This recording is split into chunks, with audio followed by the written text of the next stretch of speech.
ಉಪಚುನಾವಣೆ ಸಾಮಾನ್ಯವಾಗಿ ರಾಜ್ಯದಲ್ಲಿ ಯಾವ ಸರ್ಕಾರ ಇರುತ್ತೋ ಆ ಸರ್ಕಾರಗಳ ಬಗ್ಗೆ ಸಾಮಾನ್ಯವಾಗಿ ಮತದಾರರ ಒಲವು ಜಾಸ್ತಿ ಆಗಿರುತ್ತೆ.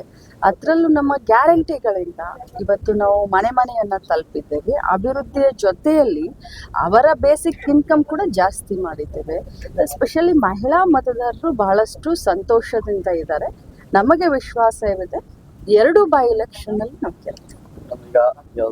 ಇಲೆಕ್ಷನ್ ಅಂತಂದ್ರೆ ಸಾಮಾನ್ಯವಾಗಿ ಈ ರೀತಿ ಎಲ್ಲ ಇದ್ದೇ ಇರುತ್ತೆ. ಅದು ಏನು ನಮ್ಗೇನು ಹೊಸದಲ್ಲ. ಯಾಕಂದ್ರೆ ಪ್ರಜಾಪ್ರಭುತ್ವದಲ್ಲಿ ಪ್ರತಿಯೊಬ್ಬರಿಗೂ ಹಕ್ಕಿದೆ, ಆಸೆ ಇದೆ, ನಾನು ಕೂಡ ಆ ಮೆಟ್ಲನ್ನು ಹತ್ಬೇಕನ್ನುವಂಥದ್ದು. ಸೊ ಯಾರಿಗೂ ತಪ್ಪು ಅಂತ ಹೇಳೋದಿಲ್ಲ. But winning is the criteria. So ಒಂದು ಹೈಕಮಾಂಡ್ ಡಿಸಿಷನ್ ತಗೊಂಡಿದೆ. ಯಾಕಂತಂದ್ರೆ ಆ ಮನೆತನದವರು ಗೆದ್ದಿದ್ರು. ಇನ್ನೂ 2.5 ವರ್ಷ ಆ ಮನೆತನಕ್ಕೆ ಇರಲಿ, ಜನ ಅವ್ರಿಗೆ ಮತ ಹಾಕಿದ್ದಾರೆ. ಸೊ ಅವರ ಮರಣದಿಂದ ಅದು ತೆರವಾದಂಥ ಸ್ಥಾನಗಳು.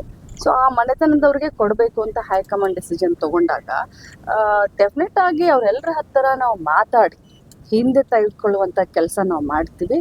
ಅದಾಗಲಿಲ್ಲ ಅಂತಂದ್ರೂ ಕೂಡ ಇಲೆಕ್ಷನ್ನ ಗೆಲ್ಲೋಕೆ ಏನೇನು ಕಾರ್ಯತಂತ್ರ ರೂಪಿಸ್ಬೇಕು ಅದನ್ನೆಲ್ಲ ಮಾಡ್ತೀವಿ.